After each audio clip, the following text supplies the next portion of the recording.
नमस्कार साथियों। आज हम बात करेंगे आपसे ईडब्ल्यूएस स्कॉलरशिप 2022-23 की जो ईडब्ल्यूएस स्कॉलरशिप दी जा रही है उसके बारे में। और इसकी जो न्यू स्कॉलरशिप फॉर्म है वो स्टार्ट हो चुके हैं और इसमें स्कॉलरशिप फॉर्म के अंदर ईडब्ल्यूएस के वो विद्यार्थी फॉर्म भर सकते हैं जिन्होंने 10वीं परीक्षा इस बार उत्तीर्ण कर ली है। तो ये ईडब्ल्यूएस छात्रवृत्ति योजना है 2022 के लिए। और इसको छात्रवृत्ति योजना का जो नोटिफिकेशन है वो राजस्थान माध्यमिक शिक्षा बोर्ड ने ऑफिशियल वेबसाइट पर डाल दिया था, नोटिफिकेशन डाल दिया था इसका।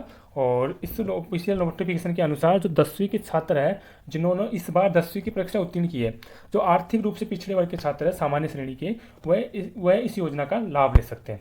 उसके अलावा 10वीं की परीक्षा के अंदर जो विद्यार्थी 80% से अधिक अंक प्राप्त करेंगे, जो सामान्य श्रेणी के विद्यार्थी है आर्थिक रूप से पिछड़े हुए, वे छात्र और छात्राएं वो ऑफिशियल वेबसाइट के थ्रू ऑनलाइन आवेदन कर सकते हैं। और इस ईडब्ल्यूएस स्कॉलरशिप योजना के अंदर जो फॉर्म स्टार्ट हुए थे वो 13 अक्टूबर 2022 से हुए थे।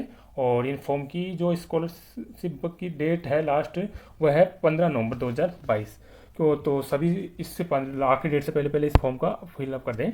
उसके अलावा जो छात्रवृत्ति कितनी ईडब्ल्यूएस स्कॉलरशिप योजना के अंदर छात्रवृत्ति कितनी मिलेगी उसके बारे में बात करें तो स्कॉलरशिप योजना के अंदर छात्रवृत्ति के बच्चों को 2 साल के लिए मिलेगी। तो जो पर्यवेक्षक से उत्तीर्ण है, मतलब कि जो जिस उत्तीर्ण 10वीं उत्तीर्ण करने के बाद में इसका जो फॉर्म बनेगा उसके अंदर 100 रुपये प्रति माह 2 शिक्षण सत्र के मिलेंगे। अब 2 शिक्षण सत्र का मतलब क्या होता है कि एक शिक्षण सत्र का मतलब होता है 10 माह। तो 10-10 माह के 2 शिक्षण सत्र के अंदर उन्हें स्कॉलरशिप मिलेगी। उसके अलावा सेकेंडरी स्कूल परीक्षा उत्तीर्ण करने के बाद में 100 रुपये प्रति माह 2 शिक्षण सत्र के लिए ये छात्रवृत्ति मिलेगी। उसके अंदर क्या होता है, एक शिक्षण सत्र का मतलब होता है 10 माह। तो इस प्रकार से ये जो छात्रवृत्ति की राशि मिलेगी वो है, इसके बारे में आप आराम से देख लीजिएगा। उसके अलावा ईडब्ल्यूएस छात्रवृत्ति पाने के लिए इस योजना के अंदर जो पात्रता रखी गई है कि कौन से बच्चे इस छात्रवृत्ति का फॉर्म भर सकते हैं और कौन से नहीं भर सकते, इसके लिए आपको सबसे पहले जो छात्र छात्राएं राजस्थान के मूल निवासी होने चाहिए। और इसके अलावा वह सामान्य वर्ग के छात्र होने चाहिए, छात्र छात्राएं होनी चाहिए, उसको आर्थिक रूप से पिछड़े वर्ग के छात्र छात्राएं होनी चाहिए। और जिन छात्र छात्राओं ने 2021-22 के अंदर 10वीं बोर्ड की परीक्षा पास की है और जिन्होंने 80% से अधिक अंक प्राप्त किए हैं, वे सभी छात्र छात्राएं इस योजना के अंदर, स्कॉलरशिप योजना के अंदर फॉर्म अप्लाई करने के लिए पात्र होंगे। उसके अलावा ये छात्रवृत्ति की जो योजना है वो 2 वर्ष के लिए बनाई गई है। मतलब कि आपको 10वीं पास करने के बाद में जब आप फॉर्म भरेंगे तो आपको 10वीं 11वीं क्लास और 12वीं कक्षा दोनों कक्षा में विद्यालय के अंदर नियमित रूप से आपको ये स्कॉलरशिप मिलेगी। उसके अलावा आपको इस स्कॉलरशिप फॉर्म को भरने के लिए जो इम्पोर्टेंट डॉक्यूमेंट्स चाहिए होंगे, वो सबसे पहले तो आपको 10वीं की अंक तालिका, यानी कि जो विद्यार्थी इस छात्रवृत्ति योजना का लाभ लेना चाहता है उसके बाद 10वीं की अंक तालिका होना सबसे ज़्यादा ज़रूरी है। उसके बाद में उस विद्यार्थी के पास ईडब्ल्यूएस का प्रमाण पत्र या सर्टिफिकेट होना चाहिए।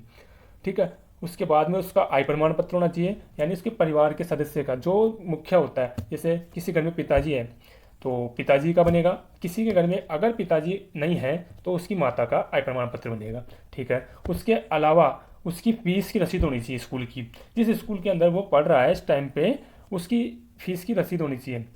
उसके अलावा छात्र और छात्राओं की फ़ोटो होनी चाहिए, आधार कार्ड होना चाहिए छात्र छात्राओं का, जनाधार होना चाहिए उनका, बैंक की पासबुक की फ़ोटोकॉपी होनी चाहिए। मतलब कि जो ओरिजिनल पासबुक है उसकी आप फोटो कॉपी लग करवा के उसको अप्लाई करेंगे। उसके अलावा उस विद्यार्थी का मूल निवास प्रमाण पत्र होना चाहिए, मतलब कि वो विद्यार्थी राजस्थान का निवासी होना चाहिए।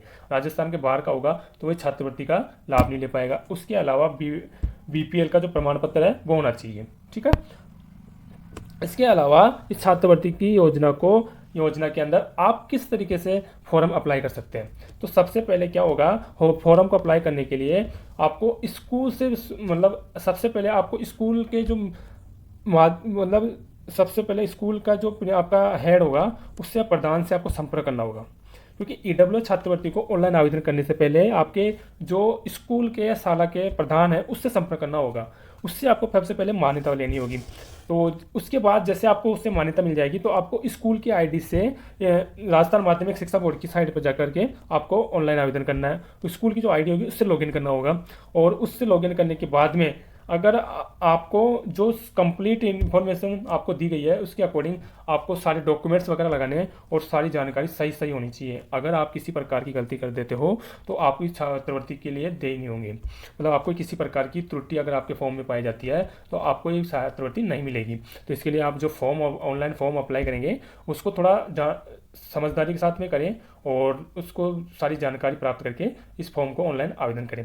अगर फिर भी आपको किसी प्रकार की त्रुटि आती है तो राजस्थान माध्यमिक शिक्षा बोर्ड की आधारिक वेबसाइट जो दी गई है उस पर आप इसकी जानकारी ले सकते हैं। उसके लिए आपको नंबर दिए गए हैं, इन नंबर पर आप संपर्क करके आपको जिस प्रकार की जानकारी प्राप्त करनी है उसके बारे में कर सकते हैं। ठीक है, तो ये EWS के फॉर्म की स्कॉलरशिप फॉर्म योजना निकली है तो आप जल्दी से जल्दी अप्लाई कर दीजिए। इसकी लास्ट डेट है 15 नवंबर। ठीक है, और ये वीडियो कैसा लगा ये आप कमेंट सेक्शन के अंदर आप कमेंट करके बताइए। उसके अलावा वीडियो को लाइक करना ना भूलें, शेयर करें वीडियो को और सब्सक्राइब जरूर करें।